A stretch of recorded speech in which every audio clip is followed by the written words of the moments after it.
Hello guys, welcome back to my channel. আমি আশা একটি নতুন ব্লগে তোমাদের স্বাগত। তখন আগের ব্লগে দেখেছিলে যে আমার মা হসপিটালে ভর্তি। এখন বাজে সন্ধে 8টা। তো যাওয়ার সময় এখানে এখানটায় দাঁড়িয়ে দেখি এখানে বাতাসে দিচ্ছে, কীর্তন হচ্ছে, আর এদিকে এত ভক্ত ছিল। তারপরে দেখে বাড়ি চলে যাই।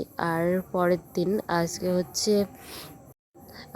মঙ্গলবার, হসপিটালে চলে এসেছি। আর এখানে বসে বসে আমি বলছিলাম যে এখানে আজকে মোদি আসবে, আজকে রায়গঞ্জে মোদি আসার কথা আছে। আর তোমরা তো জানোই যে আমি রায়গঞ্জ থেকে ভিডিওটা বানাই, তো তোমাদের সাথে শেয়ার করবো না সেটা কখনো হয় নাকি, তাই আবার শেয়ার করলাম যে আজকে মোদি আসছে।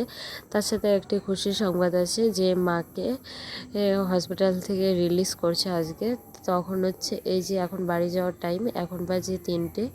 এইদিকে হচ্ছে গেটগুলো বন্ধ করে দিয়েছে, সেটাই আমি দেখাচ্ছিলাম তোমাদের যে দেখো গাইস, গেট বন্ধ করে দিয়েছে, সব দিকে গেট বন্ধ করে দিচ্ছিল। আর এখন চলে আসলাম বাড়িতে, আর দেখছি মোদি যাচ্ছে। তো এইটা কিন্তু সবাই জানতো আজকে হেলিকপ্টারে মোদি আসবে। এদিকে হচ্ছে দুটো হেলিকপ্টার করে আসছিল। তো কোন হেলিকপ্টারে কে আসছিল সেটা বলতে পারবো না। দুটো হেলিকপ্টার এসছে রায়গঞ্জে, দুটো হেলিকপ্টার এসে কর্ণজোড়া হয়তো নেমেছে, তারপরে যাচ্ছে রায়গঞ্জ স্টেডিয়াম মাঠে।